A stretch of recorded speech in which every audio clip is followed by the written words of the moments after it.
All right, this is One Last Midnight. Welcome back to another episode of Farthest Frontier. Today we're going to talk about money and trading and all that good stuff and how to make it, how to maintain it, how to be rich. Kinda, sorta, maybe.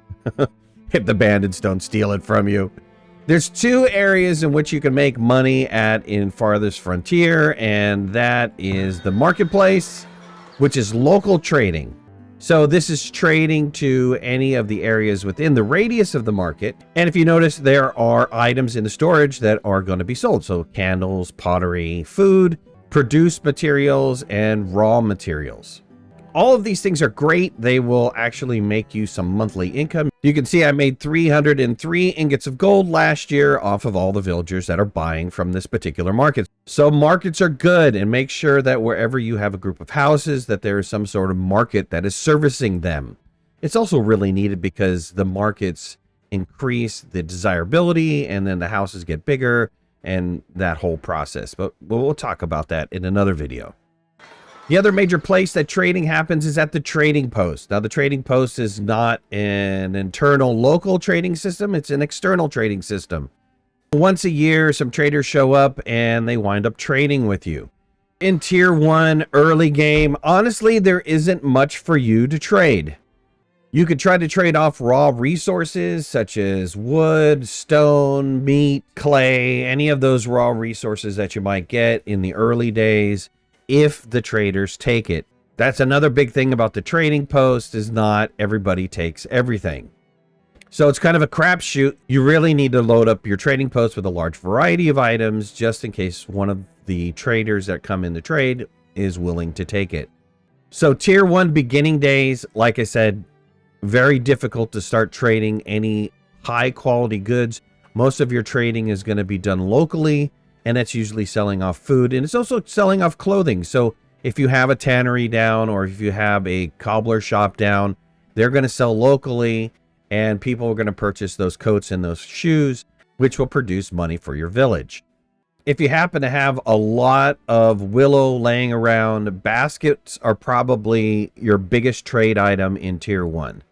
Mainly because they're pretty easy to make, and all of your villagers can be satisfied with the basket pretty quickly.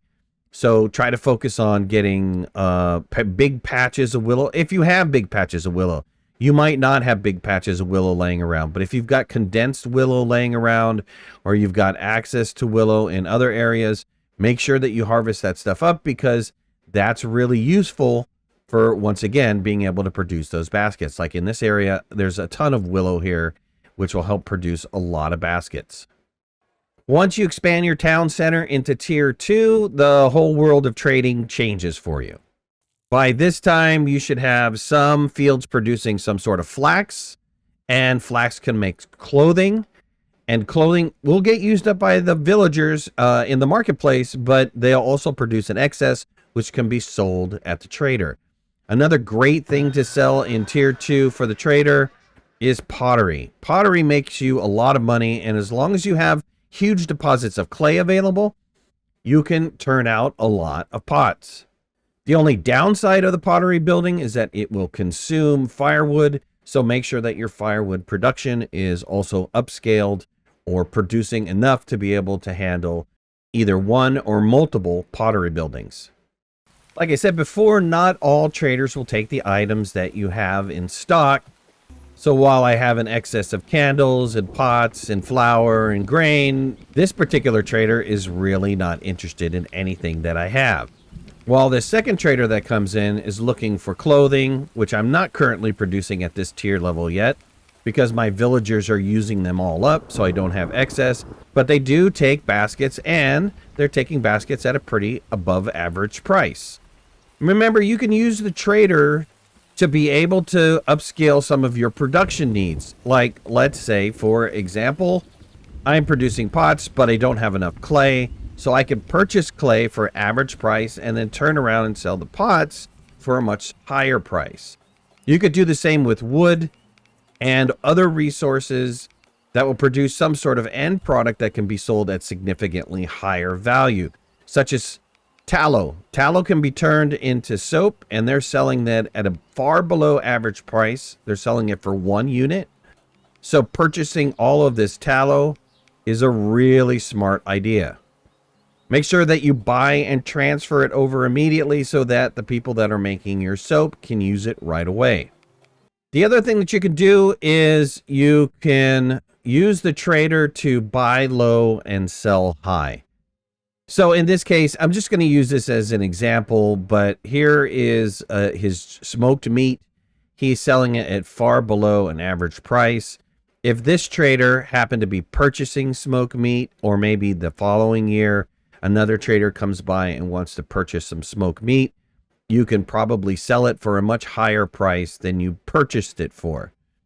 So that's another way to use the trader outside of purchasing resources that can be used for finished goods. You can also purchase the finished good themselves at a lower price and then sell it for a much higher price. When your town gets into tier 3 and tier 4, you have a much wider variety of items that you can make. Tier 2 giving you the most, but then tier 3 giving you those high-end items like furniture, swords, heavy tools. You can also produce iron ingots and also gold ingots, which will help you increase your money significantly. And when you finally upgrade the trading post into the trading center, not only will you get more traders, but they will also have higher quality and more quality of goods.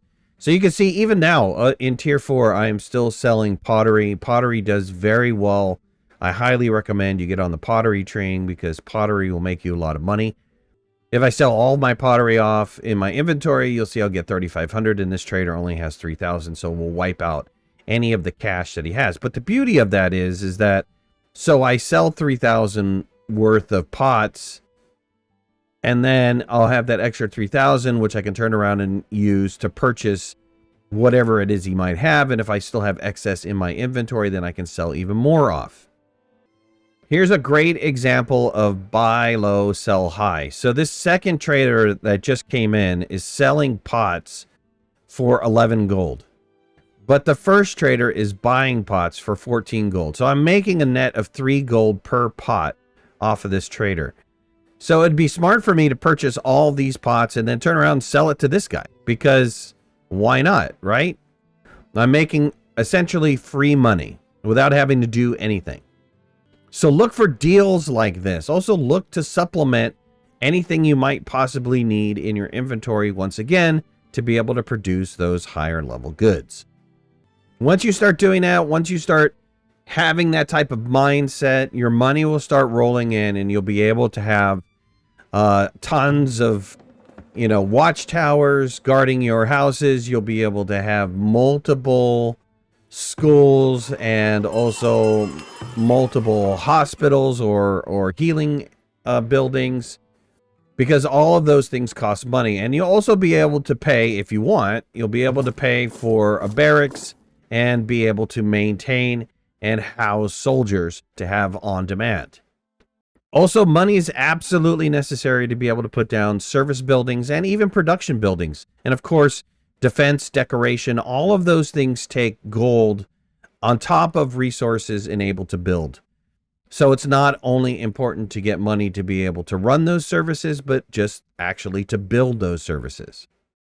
All right, well, I hope this guide was helpful to you. If it was, hit that like button. If you're not a subscriber, please subscribe. Would love to have you in the community. If you want to follow me on any of my social media, you can find the links in the description below. And make sure to hit that notification bell. That way you know when I go live and when I post new videos. I'll talk to you soon. Thanks a lot. Bye-bye.